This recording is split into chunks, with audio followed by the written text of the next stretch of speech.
ಮಗದೊಂದು ಕಡೆ ರಾತ್ರಿ ಸುರಿದಂಥ ಮಳೆಗೆ ಭಾರಿ ಅವಾಂತರವೇ ಸೃಷ್ಟಿಯಾಗಿದೆ. ವರುಣನ ಆರ್ಭಟಕ್ಕೆ ಹಳ್ಳ ಕೊಳ್ಳಗಳು ತುಂಬಿ ಹರಿದಿರುವಂಥದ್ದು. ರಾತ್ರಿ ಸುರಿದಂಥ ಮಳೆಗೆ ಭಾರಿ ಅವಾಂತರ ಸೃಷ್ಟಿಯಾಗಿದೆ. ಎಲ್ಲಾಗಿದೆ ಅಂದರೆ ಚಾಮರಾಜನಗರದ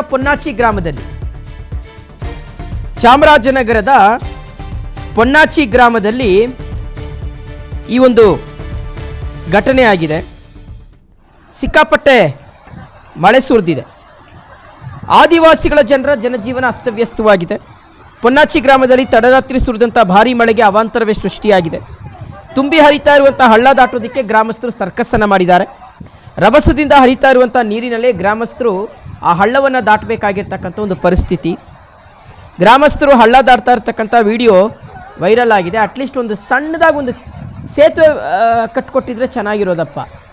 ಸಣ್ಣದಾಗಿ ಒಂದು ಸೇತುವೆ ಕಟ್ಕೊಟ್ಟಿದ್ರೆ ಇಲ್ಲಿನ ಜನರಿಗೆ ಒಂದು ಸ್ವಲ್ಪ ಅನುಕೂಲ ಆಗಿದೆ. ಯಾಕಂದರೆ ಹೇಳಿ ಕೇಳಿ ನಮ್ಮ ಚಾಮರಾಜನಗರ ಆದಿವಾಸಿಗಳು ಬುಡಕಟ್ಟು ಜನಾಂಗ ಜಾಸ್ತಿ ಇರ್ತಕ್ಕಂಥ ಪ್ರದೇಶ. ಈಗ ಮಳೆಗಾಲ ಬೇರೆ. ಈಗ ನೀವು ಸೇತುವೆ ಕಟ್ತೀನಿ ಅಂದರೆ ಆಗೋದಿಲ್ಲ. ಅಟ್ಲೀಸ್ಟ್ ನೆಕ್ಸ್ಟ್ ಇಯರ್ ಒಳಗಾಗಿ ಒಂದು ಸಣ್ಣದಾಗಿ ಕಿರು ಸೇತುವೆ ಅಂತ ಕರಿತೀವಿ, ಕಾಲ್ ಸೇತುವೆ ಅಂತ ಕರಿತೀವಿ. ಸೊ ಆ ರೀತಿಯಾಗಿ ಏನೊಂದು ಒಂದು ಸೇತುವೆ ಕಟ್ಟಿದ್ರೆ ಜನರಿಗೆ ಒಂದು ಸ್ವಲ್ಪ ಆಗಬಹುದಾದಂತಹ ಅನಾನುಕೂಲಗಳನ್ನು ತಪ್ಪಿಸಬಹುದು.